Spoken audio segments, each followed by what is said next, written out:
جزاکم اللہ۔ الحمدللہ رب العالمین والصلاة والسلام علی سید الانبیاء والمرسلین نبینا محمد وعلی آلہ وصحبہ اجمعین الی یوم الدین، اما بعد، فاعوذ باللہ من الشیطان الرجیم، بسم اللہ الرحمن الرحیم۔ کنتم خیر امۃ اخرجت للناس تأمرون بالمعروف وتنہون عن المنکر وتؤمنون باللہ۔ وقال اللہ سبحانہ وتعالی اليوم اکملت لکم دینکم واتممت علیکم نعمتی ورضیت لکم الاسلام دینا۔ وقال اللہ سبحانہ وتعالی ان اللہ وملائکتہ یصلون علی النبی یا ایہا الذین آمنوا صلوا علیہ وسلموا تسلیما۔ اللہم صلی علی سیدنا وشفیعنا وحبیبنا ونبینا ومولانا محمد وبارک وسلم۔ اسٹیج پر جلوہ افروز علماء اکرام، دانشوران اور میرے مخاطبین میں سے تمام ذمہ دار حضرات، بزرگ، نوجوان ساتھی،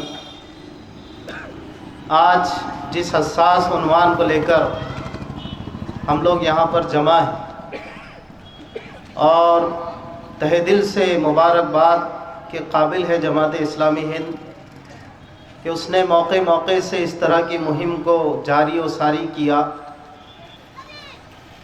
جس طرح کے نازک حالات بنے، اس قسم کے عناوین لے کر، مدعوں کو لے کر جماعت اسلامی ہند ہر وقت سرگرم عمل نظر آئی۔ اس وقت کے جو حالات ہیں، ان حالات میں بھی اس عنوان کی سخت اور شدید ضرورت تھی جس عنوان کے تحت آج ہم لوگ یہاں پر جمع ہیں۔ اللہ رب العزت ان حضرات کی کاوشوں کو، کوششوں کو، محنتوں کو قبول فرمائے اور مطلوبہ نتائج جو چاہے جا رہے ہیں ان نتائج سے ہمکنار فرمائے۔ میرے محترم بھائیوں اور دوستو، قرآن کریم کی جو آیت کریمہ میں نے آپ حضرات کے روبرو پڑھی ہے، اللہ رب العزت نے اس میں اس امت کی تعریف فرمائی ہے۔ کنتم خیر امہ، تم خیر امت ہو، تم بہترین امت ہو۔ مختلف ترجمے آپ کو ترجمہ قرآن میں نظر آئیں گے، لیکن خیر امت کا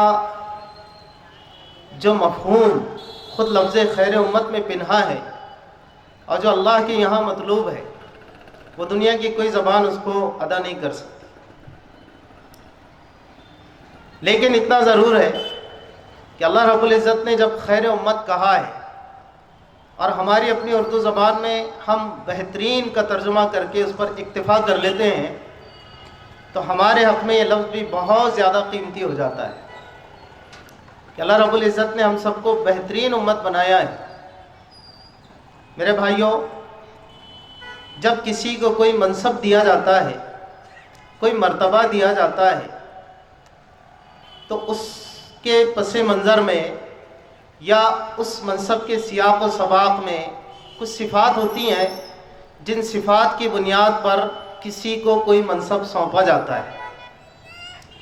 امت مسلمہ کو جب خیر امت کے لقب سے نوازا گیا اور اس منصب سے سرفراز کیا گیا، تو مطلب خدا کے یہاں پر اس منصب کی جو کوالٹیز تھیں، جو صفات تھیں، وہ اس امت میں پائی جانی ضرور تھی۔ اس لیے اللہ رب العزت نے ہم سب کو اس لقب سے نوازا ہے، اس منصب سے سرفراز کیا ہے۔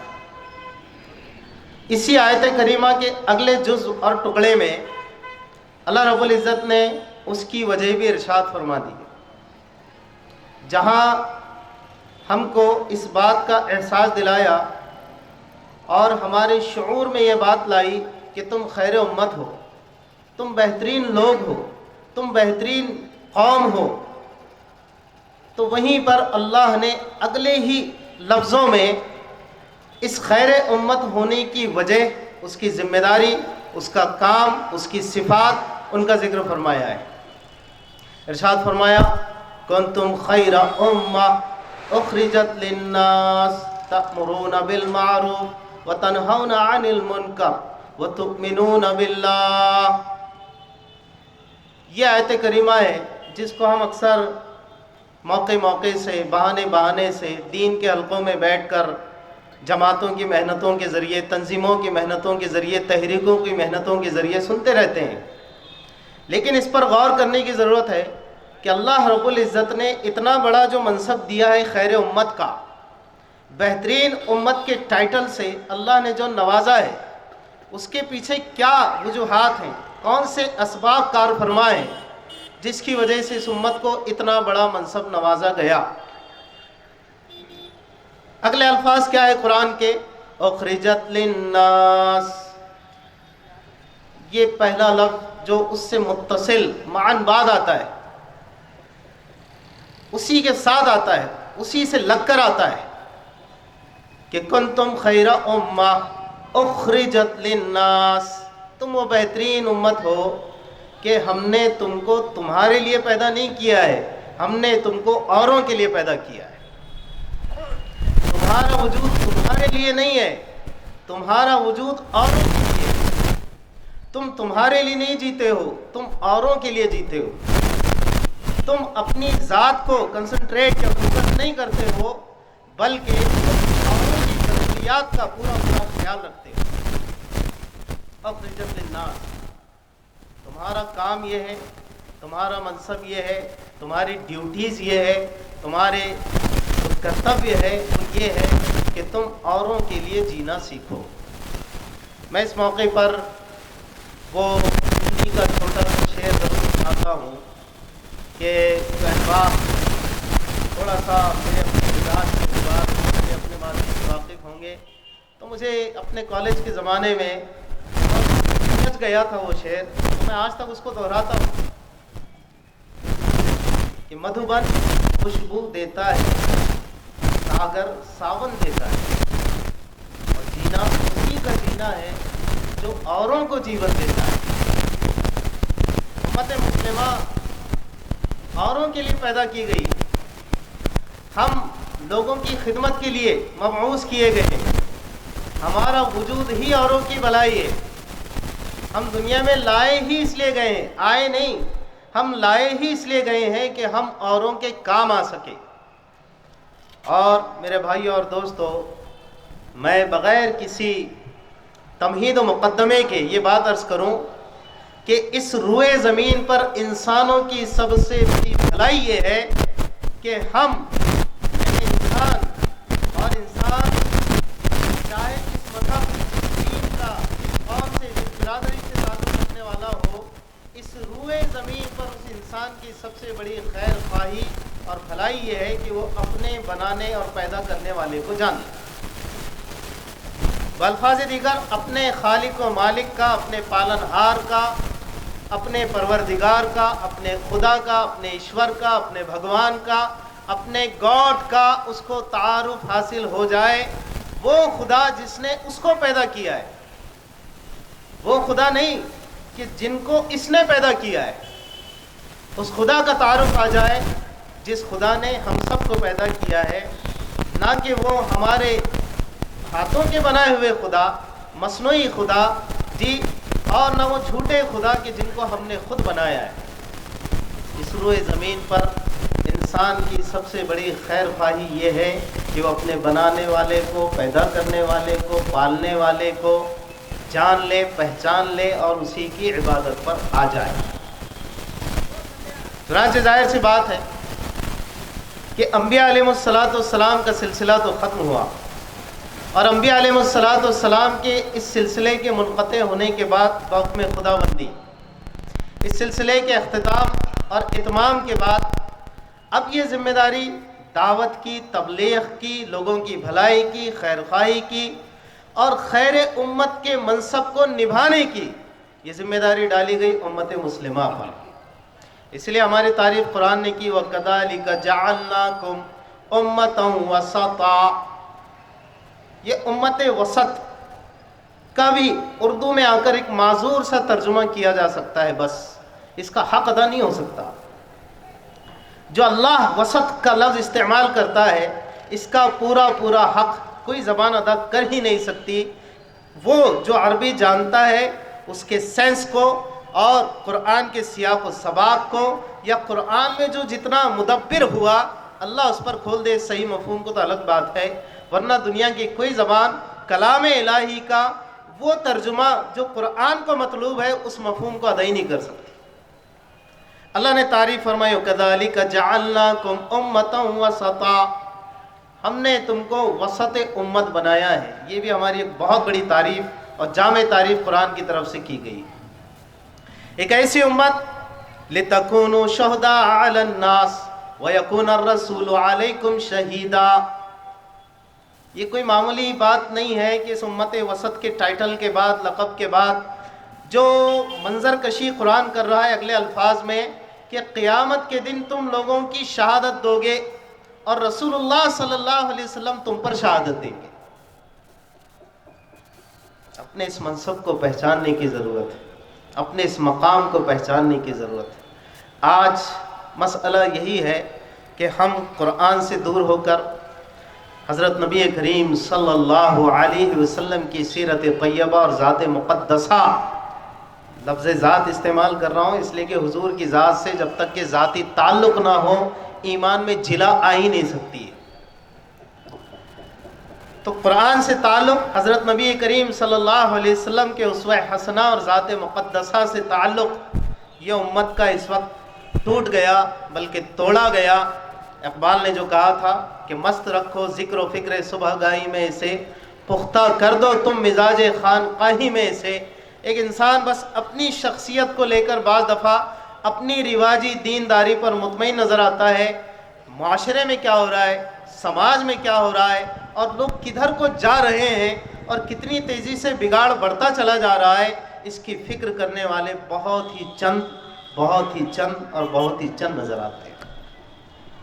اگر اس ذمہ داری کو بھارت کی سرزمین پر امت مسلمہ نے ڈھنگ سے صحیح رنگ میں نبھایا، اللہ کی قسم کھا کر کہہ رہا ہوں میں ایک ادنا سا طالب علم ہوں، میں کوئی تجزیہ کار بھی نہیں ہوں، لیکن میں پھر بھی اللہ کی قسم کھا کر کہہ رہا ہوں کہ اگر دعوت کے فریضے کو اس بھارت کی سرزمین پر اور موجودہ صورتحال میں انہی تقاضوں کے ساتھ ادا کیا گیا جس کو ہمارے اسلاف نے ادا کیا تھا ماضی میں، خدا کی قسم کھا کر کہہ رہا ہوں کہ پھر پاس باں مل گئے کعبے کو صنم کھانے سے.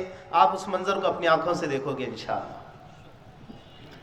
شرط ہے کہ ہم خود اپنے کردار کے دھنی ہو کر دعوت و تبلیغ کے فریضے کو سنبھالیں، رواجی انداز سے نہیں، حقیقی طور پر سنبھالیں، اس آب و تاب کے ساتھ سنبھالیں جو قرآن ہم سے چاہتا ہے، ان جذبات کے ساتھ سنبھالیں جس کا طالب خدا ہم سے. کیسے؟ عطار ہو، رومی ہو، رازی ہو، غزالی ہو، کچھ ہاتھ نہیں آتا بے آہ سحرگاہی. گرچہ کہ پچھلے شعر ہی میں خانقاہی مزاج پر اقبال نے تنقید کی، لیکن یہیں پر اقبال نے یہ میسج بھی دیا، یہ پیغام بھی دیا کہ صحابہ والی اوصاف پیدا کرنا پڑے گی. رات کے راہب تھے دن کے شہ سوار. اب ہماری ذمہ داری کیا بنتی ہے؟ میں کنکلیوڈ کر رہا ہوں. ایسے حالات میں یہ ہماری بہت بڑی ذمہ داری بنتی ہے، بالخصوص نوجوانوں سے کہوں گا کہ آپ کے اپنے حلقے میں جو غیر مسلم دوست ہیں آپ کی یہ ذمہ داری بنتی ہے کہ آپ بحیثیت مسلمان ان کے ساتھ کیا اخلاقی رویہ اختیار کرتے ہیں، یہ آپ کو دیکھنا پڑے گا. حالات تو میڈیا کی مکاری کے سبب، دجالی طاقتوں کے سبب اور ان دجالی طاقتوں کے جو موجودہ ہتھ کنڈے ہیں ان کے سبب اتنے زیادہ پیچیدہ اور انتہائی مشکل نظر آتے ہیں. لیکن ایک مومن کبھی بھی مایوس نہیں ہوتا ہے. اگرچہ بت ہیں جماعت کی آستینوں میں، مجھے ہے حکم ازا لا الہ الا اللہ. میں تو ہر حالات میں، ہر قسم کے حالات میں اپنے اللہ کی دعوت دیتا رہوں گا. ضروری ہے کہ ہم اپنے کردار کو سنواریں۔ تیرے صوفے ہے افرنگی، تیرے قالی ہیں ایرانی، لہو مجھ کو رلاتی ہے جوانوں کی تناسانی۔ میں جس مقام پہ کھڑے ہو کر آج بات کر رہا ہوں، 2 منٹ دیے جائے، کنکلوڈ کر رہا ہوں، جس مقام پہ کھڑے ہو کر بات کر رہا ہوں، اس پٹے پر ہماری ایک زمانے سے نظر بھی ہے، محنت بھی ہے ٹوٹی پھوٹی۔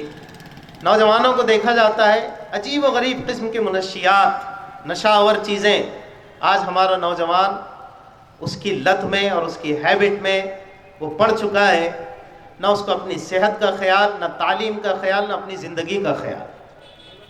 اتنی بھیانک صورتحال ہے۔ جو نوجوان اسلام کا سچا داعی اور مبلغ ہو کر اس ملک کے حالات کو بدلنے کا وہ ایک پوٹینشیل، اس کی صلاحیت رکھتا تھا، وہ نوجوان، وہ فریب خوردہ شاہی جو پلا ہو کر گسوں میں ایسی صحبتوں میں بیٹھا کہ آج افسوس ہوتا ہے کہ ہمارے نوجوان کس رخ پہ جا رہے ہیں۔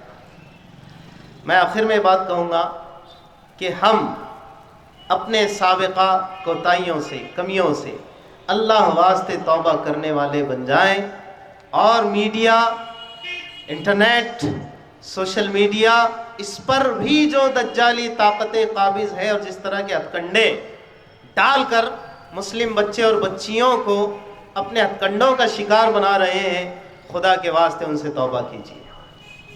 ان چیزوں کا صحیح استعمال بھی ہو سکتا ہے، اور کرنے والے اللہ کی توفیق اور فضل سے کرتے بھی ہیں۔ یہ ہماری ذمہ داری بنتی ہے کہ ہم انہی کی بنائی ہوئے ٹیکنالوجی کا استعمال کرتے ہوئے انہی کی سازشوں کا منہ توڑ جواب دینے والے ہیں۔ یہ ہماری ذمہ داری ہے۔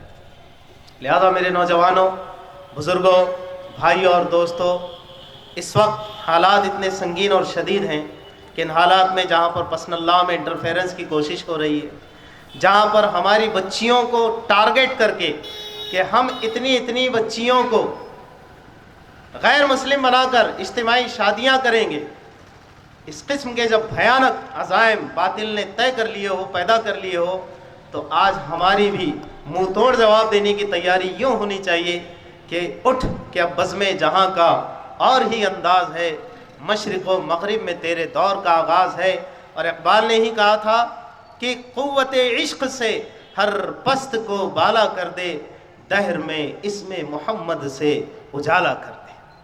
آئیے طے کرتے ہیں، عزم کرتے ہیں، ارادے کرتے ہیں کہ انشاءاللہ ثم انشاءاللہ قرآن کو اپنا وظیفہ حیات بنائیں گے انشاءاللہ۔ حضرت نبی کریم صلی اللہ علیہ وسلم کی سنتوں میں ڈوب جائیں گے انشاءاللہ، اور حضور اکرم صلی اللہ علیہ وسلم سے والہانہ محبت پیدا کریں گے۔ اللہ مجھے آپ کو سبھی کو عمل کی توفیق دے۔ وآخر دعوانا الحمدللہ رب العالمین۔